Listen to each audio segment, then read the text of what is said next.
সোমবার ওয়াশিংটন ভিত্তিক গবেষণা সংস্থা জিএফআই 2006 থেকে 2015 সাল পর্যন্ত 148টি দেশের অর্থ পাচারের প্রতিবেদন প্রকাশ করে। প্রতিবেদনে বলা হয় 2015 সালের এক বছরেই বাংলাদেশ থেকে পাচার হয়েছে 590 কোটি মার্কিন ডলার বা প্রায় 50,000 কোটি টাকা। পাচারের অর্থের বেশিরভাগই গেছে আমদানি রফতানি বাণিজ্যের আড়ালে। 2015 সালের আগের 11 বছরে পাচার হয়েছে প্রায় 6,86,000 কোটি টাকা।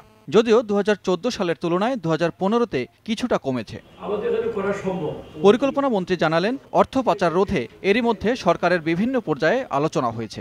আমরা এটা নিয়ে আমাদের এটা নজরে আছে। আমার বিশ্বাস কর্তৃপক্ষ যারা আছেন, অর্থমন্ত্রী মহোদয়, মাননীয় প্রধানমন্ত্রী চিন্তা ভাবনা করছেন, সেন্ট্রাল ব্যাংক করছে। আমরা আপনি জানেন যে ফিনান্সিয়াল ইন্টেলিজেন্স ইউনিট নামে একটা ইউনিট স্থাপন করেছি বাংলাদেশ ব্যাংকে ট্র্যাক করার জন্য। ব্যাংকগুলোর উপর নির্দেশনা আছে যে 10 লাখ টাকা না 5 লাখ টাকার চেক পেলেই জিজ্ঞেস করো কোথায় পেয়েছেন, ব্যাখ্যা দেন ইত্যাদি। নানাভাবে আমরা এটা করছি।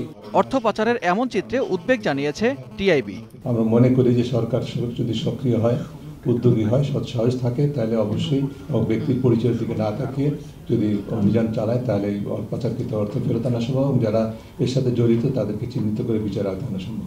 জিএফআই এর এবারের প্রতিবেদন তৈরিতে কিছুটা পরিবর্তন এসেছে। বাংলাদেশের আমদানি বাণিজ্যের বড় অংশীদার ভারত ও চীনের মতো উন্নয়নশীল দেশ, তাই এই প্রতিবেদনে সামগ্রিক চিত্র ফুটে ওঠেনি। তবে নানাভাবে অর্থ পাচার রোধে সতর্ক অবস্থানে থাকতে হবে বাংলাদেশকে। যে আমদানি আমরা করি তার প্রায় 70% মতো আমরা করি হলো যেটাকে আমরা বলি ডেভেলপিং কান্ট্রিজ, উন্নয়নশীল দেশের সাথে। ফলে এই ধরনের তথ্য কিন্তু এটার ভিতরে তার অর্থ হলো যে আসে নাই। ফলে একদিক থেকে আমি বলবো এটা একটা আংশিক হিসাব। সরকারের অনেকগুলো এজেন্সি যুক্ত আছে, তাদের মধ্যে এক ধরনের সমন্বয় কিন্তু দরকার হবে। এখানে মূল দায়িত্বটাই হয়তো বাংলাদেশ ব্যাংকের বিএফআইউ থাকবেন, কিন্তু তার সাথে মিলিয়ে যদি আমরা বলি দুদক, আমাদের যেই কাস্টমস আছেন এনবিআর এবং বর্ডার গার্ড এবং অন্যান্য যে প্রতিষ্ঠানগুলো আছে, তাদের সমন্বিতভাবে কাজ করার প্রবণতাটা থাকতে হবে।